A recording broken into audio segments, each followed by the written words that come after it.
Gejala umum pada anemia, yang pertama itu ada pucat pada kelopak mata, yang kedua mual, yang ketiga denyut jantung tidak beraturan, yang keempat keletihan berlebihan, yang kelima sakit kepala, dan yang keenam kerontokan rambut. Selanjutnya jenis-jenis anemia. Anemia atau anemia kurang zat besi, yaitu adalah anemia yang disebabkan oleh kekurangan zat besi yang berperan dalam pembentukan hemoglobin baik karena kekurangan konsumsi atau gangguan absorpsi. Yang kedua yaitu anemia asam folat. Anemia asam folat yang diperlukan dalam proses pembentukan dan pemantangan sel darah merah, granulosit, dan platelet. Kekurangan vitamin B12 dapat terjadi karena berbagai hal. Salah satunya adalah karena kegagalan usus untuk menyerap vitamin B12 dengan optimal. Selanjutnya anemia aplastik merupakan suatu gangguan yang mengancam jiwa pada sel induk sumsum tulang yang sel-sel darahnya diproduksi dalam jumlah yang tidak mencukupi. Anemia aplastik dapat kongenital, idiopathic, penyebab tidak diketahui, atau sekunder akibat penyebab. Selanjutnya, dampak anemia pada remaja putri. Yang pertama, menurunnya kesehatan reproduksi. Yang kedua, terhambatnya perkembangan motorik, mental, dan kecerdasan. Yang ketiga, menurunkan kemampuan dan konsentrasi belajar. Dan yang keempat, mengganggu pertumbuhan sehingga tinggi badan tidak mencapai optimal. Yang kelima, mengakibatkan muka hitam.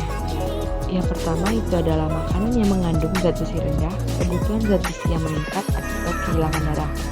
Misalnya, sebagai akibat cedera, pendarahan ulkus septicum atau hemoroid.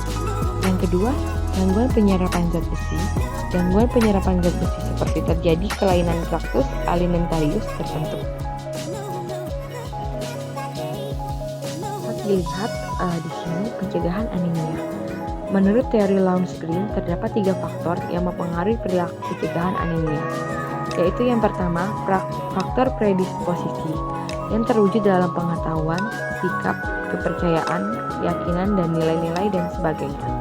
Yang kedua yaitu faktor pendukung, yaitu berupa fisik, tersedia atau tidaknya fasilitas atau sarana kesehatan seperti rumah sakit, alat, dan sebagainya. Yang ketiga, faktor pendorong, yaitu perubahan sikap dan perilaku petugas kesehatan dan petugas yang lain merupakan kelompok dari perilaku masyarakat. Yang ketiga yaitu faktor pendorong, yaitu berupa sikap dan perilaku kesehatan yang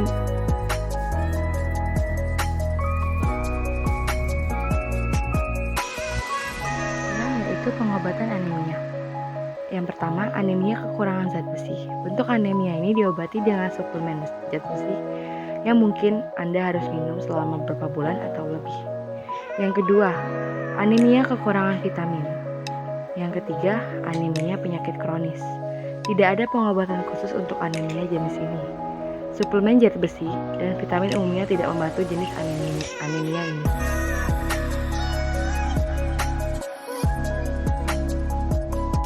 Selanjutnya, faktor yang mempengaruhi anemia. Banyak faktor medis yang dapat menyebabkan anemia, diantaranya yang pertama yaitu menstruasi yang terjadi pada remaja putri disebabkan masa remaja merupakan masa pertumbuhan yang membutuhkan zat gizi lebih tinggi termasuk zat besi.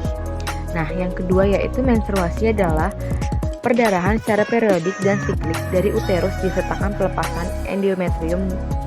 Lama menstruasi biasanya 3-6 hari.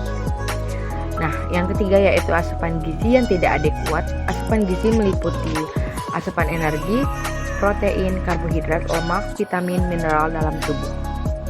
Asupan energi, protein, dan zinc berhubungan dengan status gizi remaja putri. Semakin tinggi asupan zat gizi, semakin tinggi pula kadar hemoglobin dalam eritrosit.